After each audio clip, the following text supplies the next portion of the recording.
Hello guys, in today's video I will be showing you how to fix Instagram audio glitch problem. So the answer is easy, just to go to the settings, then scroll down to the apps section, and then go to the search and search Instagram,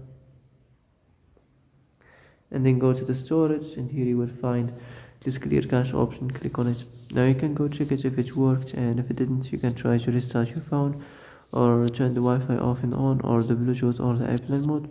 Also you can try to clear data, but be careful. If you clear data, all this application's data will be deleted. This includes all files, the settings, the accounts, the databases, etc. So be careful if you want to clear your data.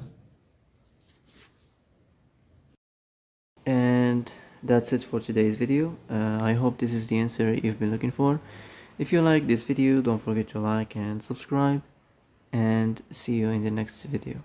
Thanks for watching.